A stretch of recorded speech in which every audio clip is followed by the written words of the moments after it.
And a lot of like learning disabilities, for example, go undiagnosed into law school because you do well and you're very bright. And then it's in law school, which, I mean, as you all know, is a lot harder than undergrad, a lot more challenging for a number of reasons. That's when, I mean, those disabilities really sort of come to light and are actually end up being diagnosed. So, and those students have also, you know, been successful in obtaining accommodations for the bar exam. Great. Jason. More of a question, I guess. How far out do you recommend applying for NPRE type accommodations? I was planning on taking in March, but I haven't thought out the accommodations portion yet. I didn't think about it until you mentioned it. That happens to a lot of students.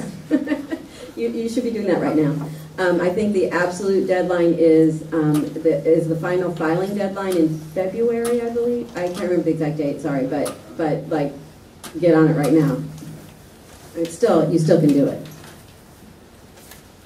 Yes. I had a question for you actually, because you said that you didn't get the extra time for the NPRE. Do you think that counted against you when you were applying for extra time for the bar? You know, I got extra time for the bar, and it wasn't even something that was denied. Okay. I was worried. That was my concern, was that not giving extra time to the NPRE was an adverse effect to my application for the bar exam. The NPRE, I have to say, I wasn't that worried about, but just because I'm good at multiple choice. But no, and it didn't. And the bar, since we did, I'm gonna say we because Sue was really working on my application. It literally wasn't just me, but I mean, it's true.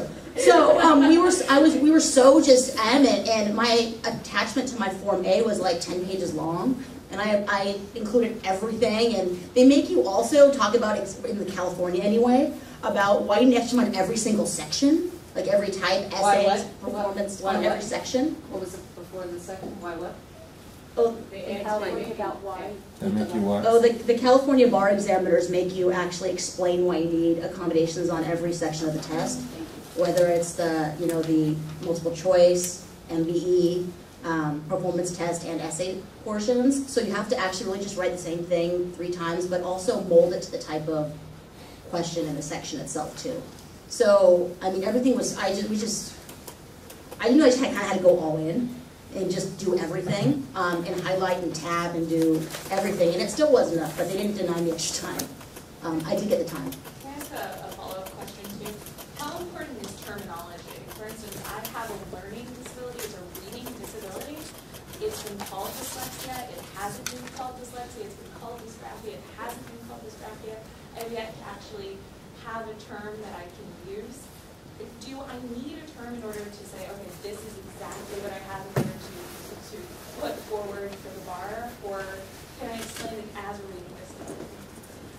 Let me just say that the bar likes a specific diagnosis. They claim that it's not required, but they do like a specific diagnosis. But if you have you actually have a diagnosis, and it is probably the 315 reading disorder. I mean, there's a number on the DSM, and so you use that. Okay. Even, it doesn't matter what kind of reading disorder, okay? Although it does, when you explain how it functionally limits you, it matters. But it doesn't matter that you specifically give the kind of reading disorder, but it does matter that you say that it's a reading disorder that's diagnosed under the DSM-IV. I think also, I put in dysgraphia and like disorder of expression, I put in dyslexia and reading disorder. Throw in all the terminology you can, especially if it appears in in your documentation, so that they can match it up. They like to match words like in your forms to what's in your paperwork. And it just, I mean, it sounds like it's so obvious and they should be able to figure it out. But the people reviewing your accommodations forms aren't necessarily, you think they should be experts, but they're not. So we really need to sort of almost dumb it down and explain everything. So I just make it really easy, but they do like to match terms. So whatever appears in all of your, on all of your psychoeducational, you know, exam, your reports, should be in your Form A and your attachment, and should be really part of your explanation. And it's important to them, for some reason, that you be able to demonstrate your knowledge and understanding of your diagnosis as it impacts you. It's just as I said earlier, you are the person who knows your disability the best, and your disability is not like any others, so you have to make your own case as to why you need your accommodations for you.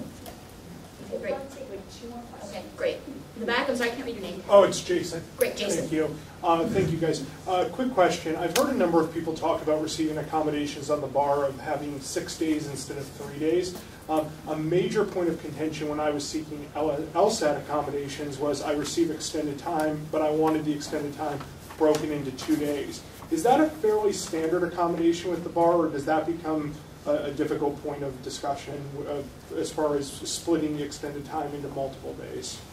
Let me just say that since the time that Dria sat for the exam, she may not realize this, that's become a very common, even if it's not double time. With double time, you would always have to like extend over days, but now it is very common to take a time and a half and limit the number of hours per day and spread it out over more days, at least in California.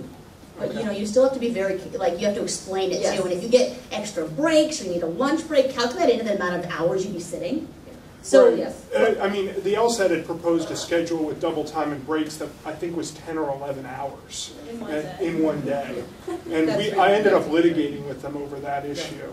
And so I'm kind of curious. Now, in law school, it's not so much of an issue as a 3-hour exam becomes, you know, a 6, which is long, but it's somewhat tolerable. So I'm concerned that if there's been a gap in the documentation between when I took the LSAT and when I take the bar, should I be trying to fill that gap somehow, or can I distinguish the difference between a law school exam and a longer exam like the LSAT? Absolutely, distinguish the difference between the bar exam, and that is something that, again, in the most recent, in the NYARD decision, the court very specifically said the bar exam is different than a law school exam. And they calculated standard time for the bar as an 8-hour day. The testing, of course, is 6 hours, but the seating, you know, so they calculated it as 8 hours and said that's not a standard law school exam. and my understanding too is I think Sue has actually started granting